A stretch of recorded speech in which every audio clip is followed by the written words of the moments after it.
হয়, মই ৰাজীৱ পেগু বৃহত্তৰ কাজিৰঙা ভূমি আৰু মানৱ অধিকাৰ সুৰক্ষা সমিতি সদায় সুতহভাৱে জড়িত কাম কৰি থকা এজন কৰ্মী।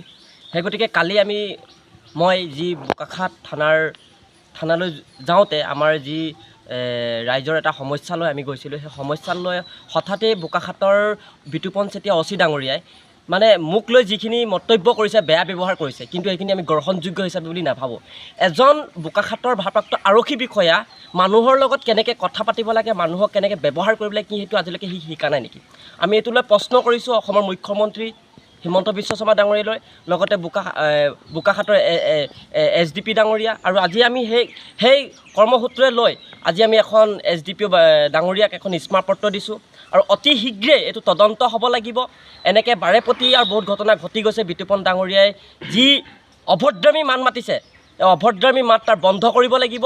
আৰু এনেকৈ বোকাখাটৰ বাসী হয় কোনো পধ্যে আমি মানি লোৱা নহ'ব, তাৰ গ্ৰহণযোগ্য বুলি আমি কেতিয়াও ভাবিব নোৱাৰোঁ।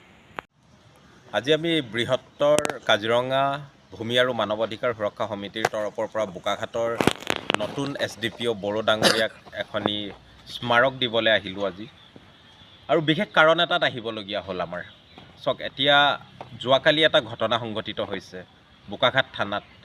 বোকাখাটবাসীয়ে জানে বিতুপন OC ডাঙৰীয়া, তেখেতে আমাৰ সতীৰ্থ, আমাৰ সংগঠনৰ এজন মুখ্য নেতা।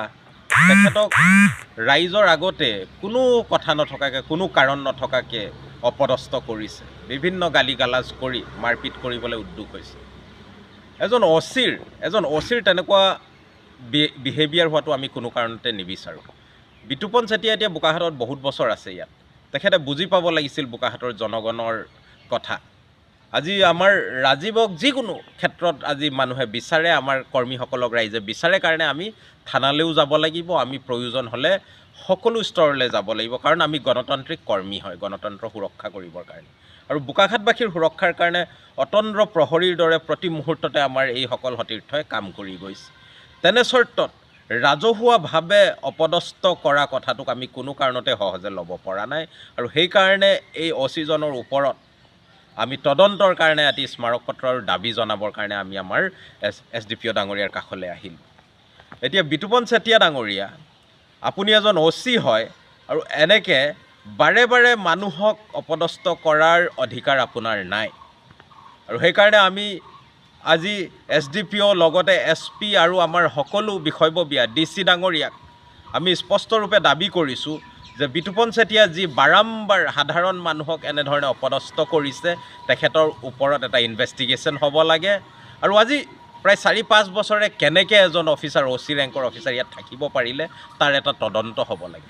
আমিতো কেতিয়াও বোকাখাটবাসীয়ে দেখা নাই যে বোকাখাটত সকলো ধৰণৰ আমাৰ যিবোৰ ইয়াত ক্ৰাইম চলি আছে তাক নিৰ্মূল কৰিব পাৰিছে বুলি এইজন অফিচাৰৰ কি অৱদান আছে বোকাখাটলৈ, আমাক ক'ব পাৰিব নেকি?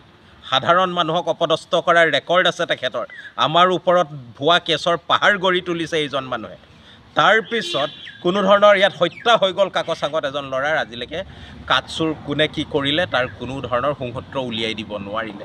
কিমানবোৰ অঘটন ঘটি আছে, তাত কোনো ধৰণৰ ইয়াত তেখেতৰ ভাল কাৰুৱাই কৰিব নোৱাৰিলে। আজি মদৰ যিটো ধৰণে চোৰাং ব্যৱসায় চলি আছে তাৰ ওপৰত কোনো ধৰণৰ কাৰুৱাই নাই। গৰুৰ চলি আছে, কাঠৰ চলি আছে, বালিৰ চিণ্ডিকেট চলি আছে, ক'তো একো নিৰ্মূল আমাক দিব পৰা নাই। সেইকাৰণে আমি স্পষ্টভাৱে কৈছোঁ, সাধাৰণ মানুহৰ ওপৰত বলপূৰ্বকভাৱে এনেধৰণৰ দমন নীতি চলাবৰ কাৰণে আমি কোনো অফিচাৰক আমি ইয়াত অনুমতি নিদিওঁ। আমাৰ বোকাখাটবাসী ৰাইজৰ স্পষ্ট কথা, সন্মানেৰে আমাক ব্যৱহাৰ কৰিব লাগিব, তেতিয়াহে সন্মান পাব। সেয়া সমগ্ৰ বোকাখাটবাসীৰ হৈ আমি এই দাবী আমাক জনালোঁ।